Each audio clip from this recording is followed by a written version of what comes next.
Today we are going to look at the functional movement screen and how to grade each movement pattern.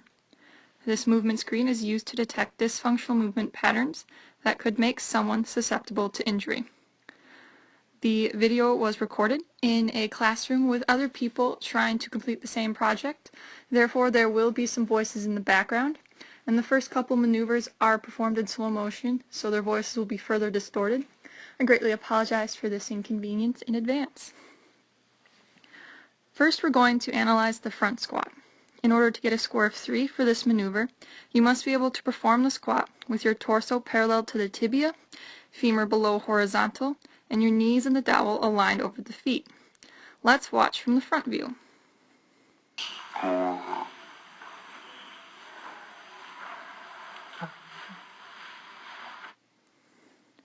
From the front view, you can see that the torso comes forward into a forward trunk lean, and the arms come forward so they aren't in line with the feet. Let's take a look from the side as well.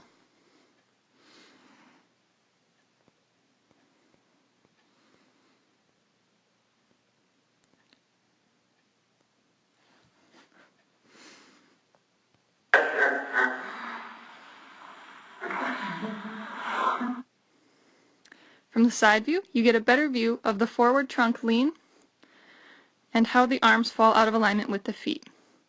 Now, in order to get a score of 2, you must perform the same criteria to get a 3, but with your heels elevated.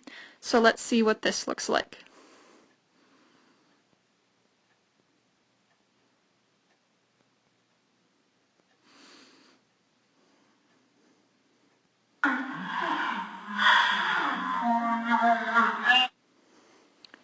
Here you can see how the trunks and arms are better aligned and have less forward lean.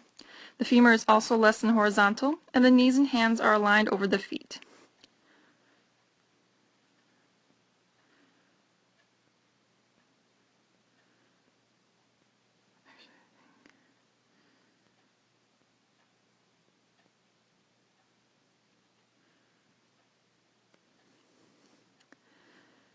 Here is the same squat with the feet elevated from the front view.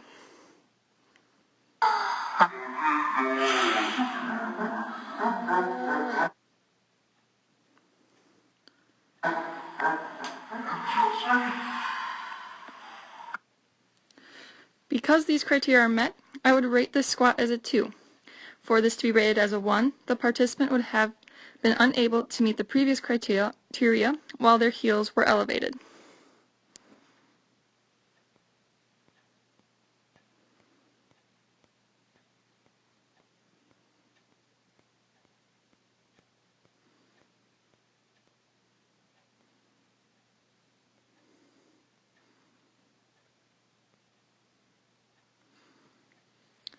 Next is the inline lunge. To score a 3 for this movement, one would have to have the dowel maintain contact with their back and remain in a vertical position, no trunk movement with the dowel, and feet staying in line with the sagittal plane. The knee, then must touch behind the foot. The clinician would score both sides. Let's take a look at the left side.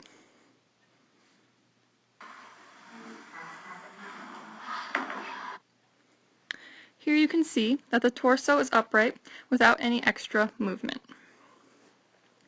The dowel is straight and in contact with the back, and the knee makes contact behind the foot. Now let's look at the lunge from the front.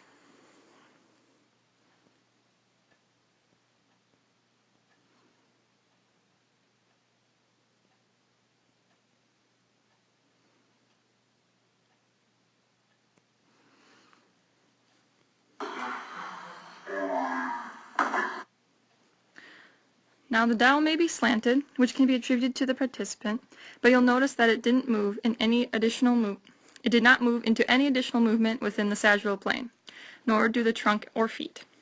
Therefore, the left side would be scored with a 3. Now let's take a look at the right side, starting from the front.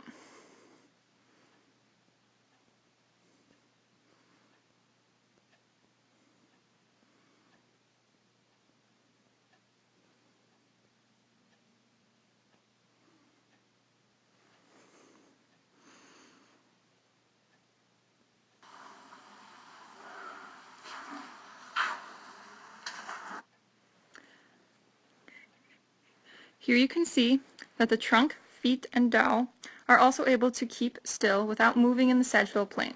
Let's look at the side view for further assessment of the trunk movement.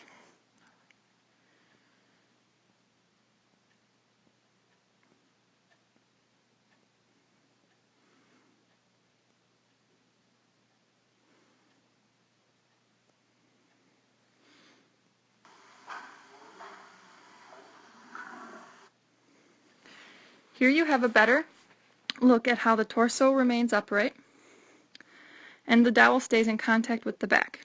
Additionally, the knee again comes in contact behind the heel. The right side would also be scored as a 3.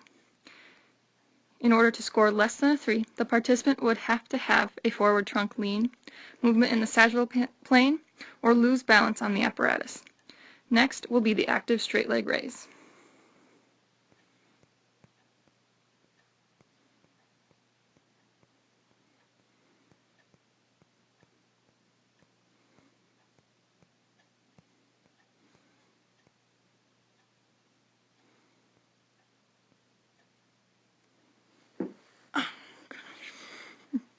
In order to receive a 3 on this movement, the participant must have a vertical line that resides between mid-thigh and the ASIS, while the non-moving limb remains in neutral position. Let's take a look. So like the prone cobra for the trunk stability. Prone cobra, child pose, And then for shoulder it's this. If you have pain as far as you can lift it up, it's automatic 0 for that arm. Let's record them all in one take because you're not going to pain over 2 seconds. Okay, so it's cobra, child's pose. Cobra, child's pose. Move that marker. Cobra, child's pose with the Someone want to measure me? Yeah, step 2. The cobra and the child's pose, then you both measure. Do you have space on your body? Perhaps not. What's it again? Recording now. 18. If you don't, 17 and a I half. can prepare mine and we can just get together. As you can see, for both repetitions on both legs, the vertical line of the malleolus is between the mid-thigh and joint line. Therefore, this movement would be given a 2. In order to receive 1, the vertical line would have to be below the joint line.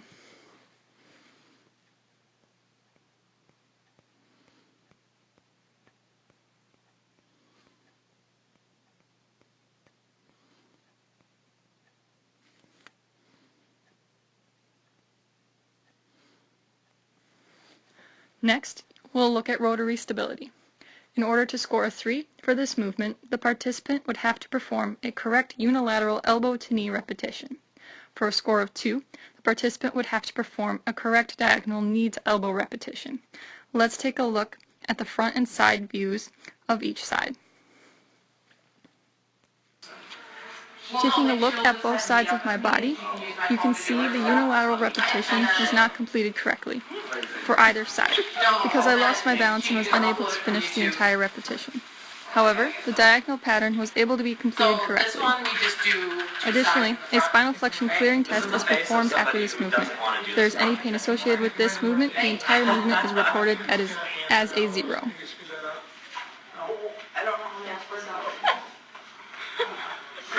Who made it harder? I would just go double. Or just we had to have a harder functional system. You gonna redo it or? Let me think about it.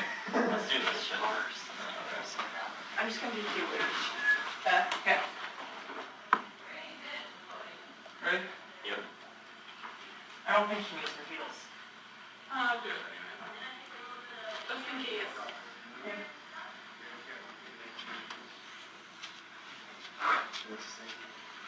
Yeah, don't drop as much.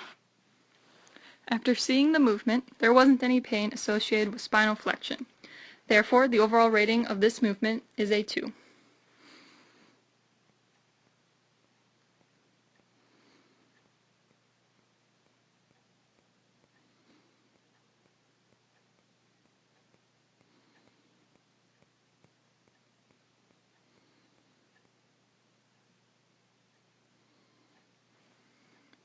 The next movement is the hurdle step. In order to receive a 3 for this maneuver, the participant must keep their hips, knees, and ankles aligned in the sagittal plane, while the dowel remains parallel to the hurdle. Criteria for a 2 would be if alignment is lost between the hips, knees, and ankles. there is movement in the lumbar spine, or the dowel doesn't remain parallel to the hurdle. A 1 would be given if the participant makes contact to the hurdle with their foot, or loss of balance is noted. Let's look at the repetitions taken with both of my legs.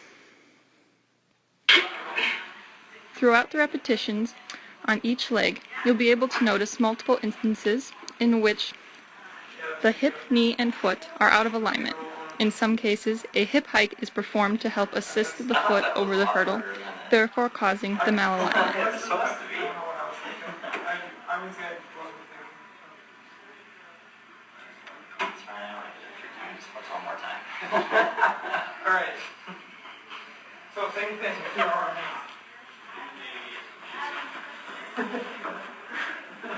Do this side, you I gotta take this off. yeah. It's the same thing, you just do it all. We still got 12 minutes.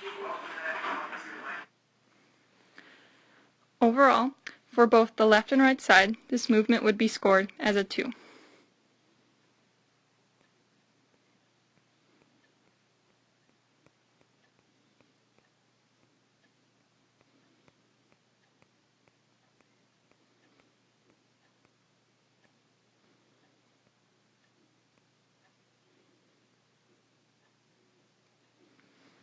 The next movement is the trunk stability push-up. In order to get a 3 for this movement, women must perform the push-up with the trunk moving as one unit, without lag in the spine, and the thumbs in line with the chin. A 2 would require no lag in the spine, but with the thumbs in line with the clavicle. Let's take a look at the side and front view of the push-up. Come on, Mom. Let me go in front of you. 17 and a half.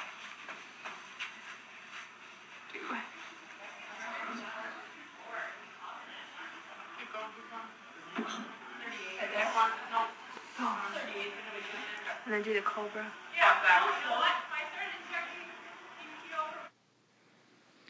More noticeable from the front view, you saw that the spine was not in unison with the thumbs at the clavicle height.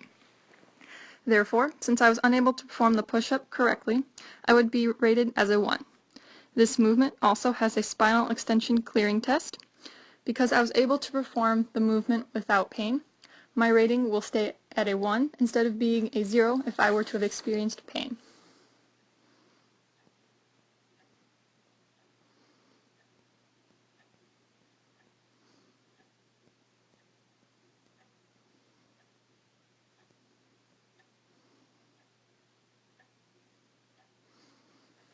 Finally, the last movement performed will be the shoulder mobility test.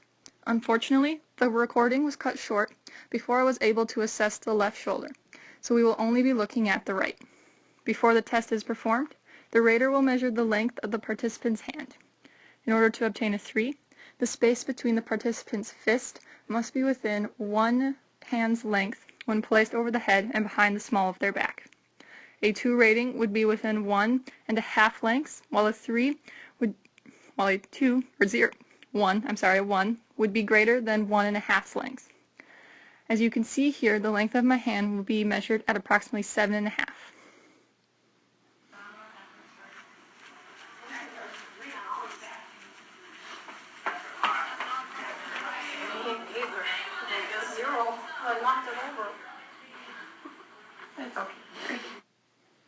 So for the 1 repetition that was able to be recorded, the measurement between my fists was a 5. This means this movement would be rated a 3. This process would be completed twice on each arm and then repeated on the opposite side. Once the test is complete, a clearing test is performed where the participant places their hand on the opposite shoulder and lifts the elbow towards the ceiling. If the participant has pain with this, their final score for the movement would be a 0. For the sake of the final score, we will rate my movement as a 3. The final score is then calculated as a total sum of the final scores for each movement. Some scores that are performed bilaterally will have each side scored individually, with the final score being the lesser of the 2. My final score tallies to a total of 15. Have you been 3 times? So, oh my gosh, it's on the